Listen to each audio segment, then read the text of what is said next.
waiting for an opt-out potentially from one of the 76ers. See if he becomes an unrestricted free agent. Well, that happened on Wednesday. Yes, the name you've been waiting for, Montrezl Harrell, has opted out and will become a free agent. Not James Harden just yet. We'll talk about it next right here, Locked On 76ers. You are Locked On 76ers, your daily Philadelphia 76ers podcast. Part of the Locked On Podcast Network, your team every day.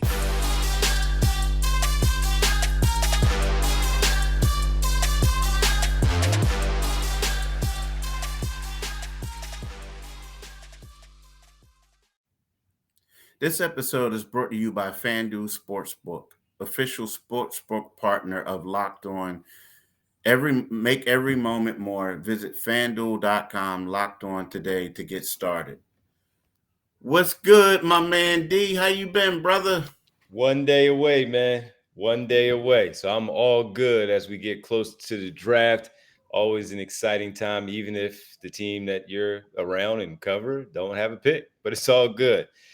Thanks, everybody, for making Locked On 76ers your first listen every day. We are free and available wherever you get your podcast and on YouTube, part of the Locked On 76ers, part of the Locked On Podcast Network, and your team every day. Welcome, you're Locked On 76ers. That's Keith Pompey, Inquirer.com, Sixers beat writer extraordinaire. I'm Devon Givens from 97.5 The Fanatic, and Montrezl Harrell had a deadline of the 21st to decide if he was going to stay with his $2+ million contract with the Philadelphia 76ers or simply opt out and become an unrestricted free agent. And that it happened. And so we'll get into that. We'll talk about second round picks and what it means to purchase a second round pick. What's the compensation like, where and based on ranges and all. We'll get into all of that. And again, just kind of sneak into some of the latest news overall around the NBA as we are, again, one day away from the NBA draft. Well, Keith, Montrezl Harrell, a late addition pickup last season for the 76ers and Doc Rivers. He came in. It looked like he was going to be battling Paul Reed for some minutes behind Joel Embiid. And he had some moments. He had some games where he started, where he had some double-doubles, played really well when Embiid was out. Looked pretty good. But later on down the stretch, Keith, he didn't play much at all out of Doc Rivers' rotation. I'd imagine that some of it had to do with his lack of defensive presence. Sure, he can score the basketball, but it really relied on a lot of the defense. And that was one thing that I always thought. You could see him at least watching him from afar on the bench where, he's a competitor. He wants to play. And he seemed frustrated, visibly frustrated from afar that he was not playing like he thought he would. Keith, what does this mean for Montrezl Harrell? What does it mean for the Sixers? You know what? I mean, I don't think it's really that bad for Montrezl Harrell. I think when a guy like Montrezl Harrell, and here's my reasoning. So let's keep it 100. Montrezl Harrell came to the Sixers last year because of the incident he got into last summer, and it was like a lot of teams were scared of him, right? So what happens is the legal incident. So what happens is it's like he signs with the Sixers in September for a minimum salary, a 2-year minimum deal for $2.7 million, right? That's what he's going to make next year, 2.7. He opted out of that. So now he's looking at it like, there's a lot of teams out there with this new collecting and bargaining who need minimum salary guys. I came to the Sixers. I showed the people that I can play. Yes, I was out of the rotation, but right now I'm the third center. There are other teams available who are going to need a minimum salary backup. The Phoenix Suns, teams like that. So if you're Montrezl Harrell, there are going to be more opportunities for him to go elsewhere than just staying there in Philly. Now, look, yes, it is a gamble. You're giving up some money to go elsewhere. But at the same time, I feel like, you know what? He's 28 years old. The defense is a struggle. But at the same time, there are going to be some teams out there that need to fill out a roster. And I feel like he'll get an opportunity at other places. And you're right. The whole thing with the incident last year off the court, it pushed him all the way back to August when he signed with the 76ers. September, actually, it was September. Yeah. September. Okay. Yeah. So yeah, he didn't really have, like you said, people were scared away. They didn't want to touch it. and touch him and go in that direction until everything was cleared up. And he was eventually cleared on those things. I think he had some probation or whatever it might have been. And the Sixers jumped in there, familiarity with Doc Rivers, an opportunity again to fight for some minutes, and a championship contending team. So I imagine that, and when we talked about it with him right around media day and the start of the year, you were around him all year. That was a lot of his reasoning. Sure, the late addition because of that stuff, but knowing Doc Rivers, knowing James Harden, playing with James Harden, knowing that, again, having that familiarity and trying to win and play behind someone like Joel Embiid, who he's had many battles with over the course of their careers out there on the floor. It was a decent late addition for the Sixers. They took advantage of an opportunity. But now for him, you're right, man. He was a pros pro. He just went out there, played when his number was called. Sometimes it seemed like his number would have been called, and when the reserves came in, a blowout type of situation, he didn't go in. Again, just from my eyes from afar, it seemed like he was frustrated that he wasn't playing, but he kept it quiet where he never said anything. So I think that might go a long way for him in terms of being able to find another spot. They saw that he handled it like a professional and landed in a better spot for him early rather than as late as he did last season. So he'll land with somebody. He'll find a spot. He'll find a team that will give him another opportunity, whether it's a 1-year deal, 2-year deal, again, with a player option or a team option on the second as a 1+1. But hey, the one thing that he will be remembered for, Keith, is pushing Giannis Antetokounmpo off the floor at the end of the Bucks Sixers game at the center, where he was trying to get some workout in. Giannis and Montrez was like, "No, not on our floor." Yeah. I mean, you know what? I wish him the best of luck. Try to see if he get paid. The least, the worst thing that he'll probably get is a minimum deal for the same amount of money. Exactly. So, but a better opportunity. Yeah, better opportunity. Yep. Absolutely. Well, look, we need to talk about maybe something that will be replacing him, the Paul Reed piece. He'll be a free agent, restricted, see if he comes back, or maybe an offer sheet is too large for the Sixers. So second-round picks. Paul Reed, second-round pick. And in this case, the Sixers don't have a pick. Maybe they'll look to buy a second-round pick on Thursday for the draft. And what does that look like? What does that entail? We'll break that down next right here on Locked On 76ers. But as we hang out with you on this Wednesday, got to tell you that this show is also brought to you by BetterHelp. Have you been struggling a bit with your mental state of where you are right now, and you're trying to improve and try to get a little better, but you're trying to also keep it very simple, maybe not want to go out in public and talk to anybody, or drive and someone sees you walking into a therapist and you feel a little down about that, a little nervous about something like that, where you don't want to be viewed in a certain way. Well, it's okay to have to want to talk to someone that's not necessarily your family or your friends, and you want to branch out a little bit and talk to a professional. I've done it before. Again, it's not that big of a deal. It's actually very helpful. And one thing that therapy can do is give you the tools to find more balance in your life so you can keep supporting yourself, most importantly, and then helping others along the way. I've benefited from it. I think you could too. If you're thinking of starting therapy, give BetterHelp a try. It's entirely online, designed to be convenient, flexible, and suited to your schedule. You're a working professional. This is something that you have to fit in as well. And if you want to do that when you get home, maybe a little bit later in the evening, maybe they can do that for you. Just fill out a brief questionnaire to get matched with a licensed therapist and switch therapists anytime for an additional charge. Find more balance with BetterHelp. Visit betterhelp.com/lockedonnba today to get 10% off your first month. That's BetterHelp, HELP.com/lockedonnba.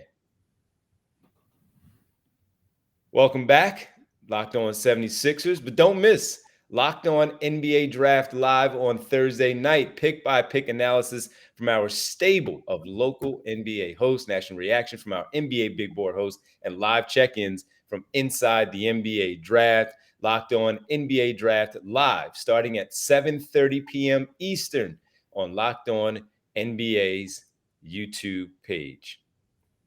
All right, Keith, and we're not going to be on there because, again, the Sixers don't have a pick, but you will be in Brooklyn, and maybe, just maybe, the Philadelphia 76ers will have a pick, maybe buying into the second round. For people, I've had people ask me this, Keith, buying a second round pick. They said, how is that possible? What does that mean? So I know, but can you explain better, just in general terms, of what it means for the 76ers or any team when they buy into the second round or even the first round by purchasing a draft pick?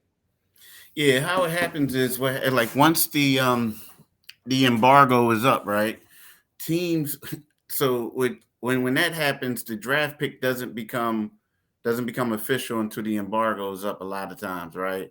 But what happens is once the embargo is up, all the teams, the owners, they all get a couple of years ago it was like $5 million, right? That they get, right? And what they can do is they can use that money to go out and purchase second round picks. Now, I think the max back in the day when the Sixers was doing it a lot, or when they were selling a lot of them, it was like the max you could do was like 2 point something $1 million or whatever. So what you do is you take your money and you basically go there and say, hey, I'm gonna purchase a second round pick for whatever $2.5 million, this and that. And it's crazy too. Like remember a couple years ago, they took and traded Rashawn Holmes.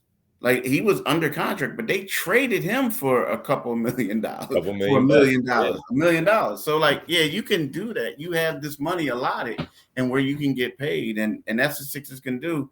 And this year, more so than any year, is a pretty good bargain to go out there and pay for a pick just because, yes, it's a top heavy draft pick, but then, some people are saying, like we talked about yesterday, the 20th something pick is no different from the 30th something pick. You know Yeah. what I mean? This year. So Depending on what you like. yeah, depending on what you like. Yeah. Yeah. So, and look, we foresee that happening. They're trying to do so, and maybe they will land one. And again, once again, for the people who also don't know, this year you're able to have a third two-way player. And if the Sixers do acquire a player there in the second round, unless he blows them away, let's say Herb Jones plays for the New Orleans Pelicans. He was an early second round pick, but he was someone who was a rotational player at some point for the Pelicans throughout that year, sneaking into the playoffs and the play-in tournament, and he had a tremendous run. Now he's a starting caliber player on their team. A lot of people like him, getting all defensive NBA recognition because of the play that he has had. And that's the second round pick. So we've seen second round picks for years contribute to NBA teams and be a big piece of what teams can do. Josh Richardson was a second round pick. Say what you want about him here, but Lou Will. Lou Will, just retired. Lou Will, a second round pick. So absolutely, man. And this is something that I think that they could do. Again, third two-way player, develop him with the Blue Coats. You never know, though. Maybe he's that good where they like what they see, elevating him to the big club and what he may potentially add next season.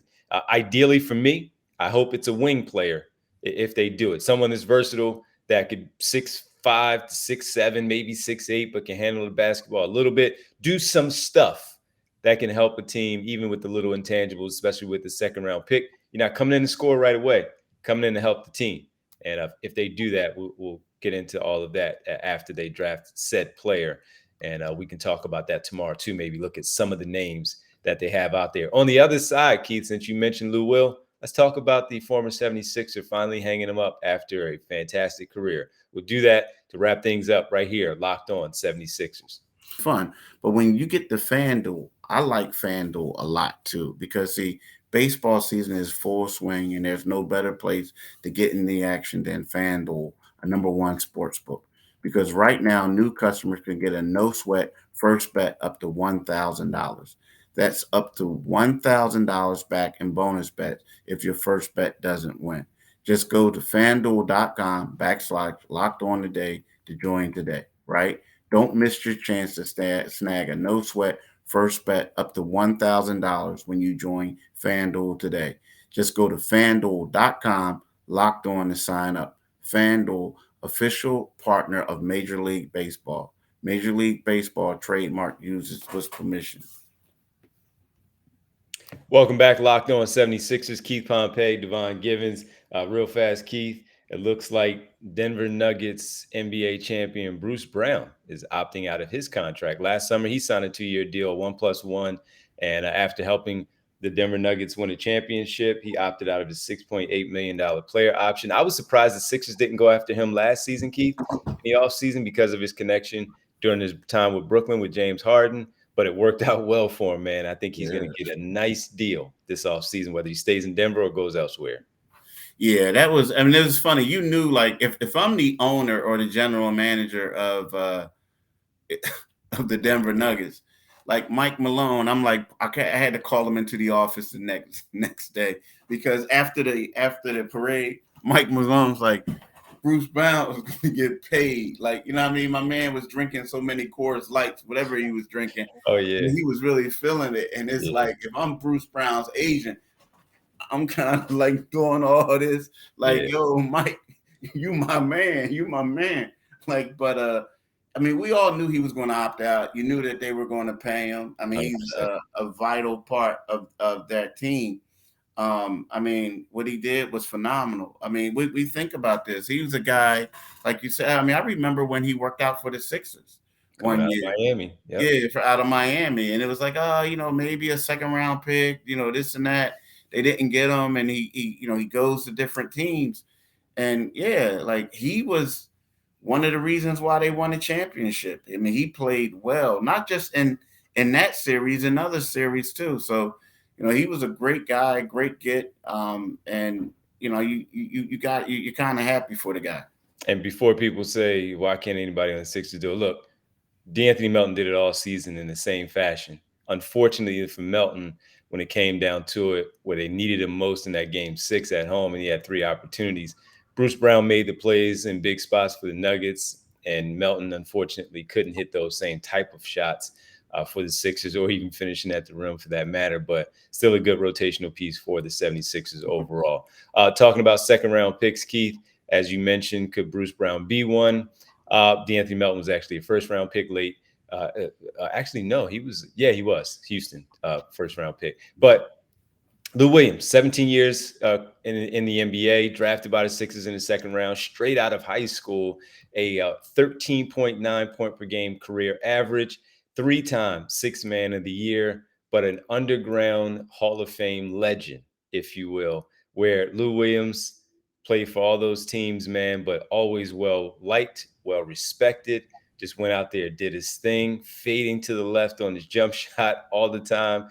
But there was never a problem with his shot attempts because it seemed like they were always going in. All in all, man, as a skinny guy coming out of Atlanta, out of Gwinnett at high school, 17 years, again, the numbers that he has put up, 3-time Sixth Man of the Year award winner, tremendous career for Lou Williams. Yeah, and one thing I will say, you were right about Melton. He was a second-round pick. He was second with Houston? Yeah, he was second round.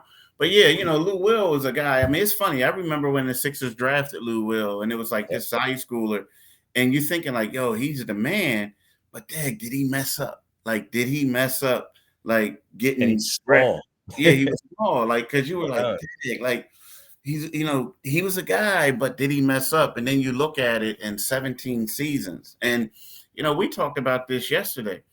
You know, even towards the end, like the latter stages of his career, he was still that guy. Like, he was still a scorer. He was still a guy that Sixers fans were saying, how come the Sixers aren't going after him to provide scoring off the bench? Back home, right? Yeah, you know, so, salute to him. Longevity. You know, his career is one of those that he doesn't get a lot of accolades because of he was a bench player. But I mean, tell you, his career was just as successful as most guys out there, just as successful. Yeah, and again, he has nothing. He has had a remarkable career for everything. The second round pick.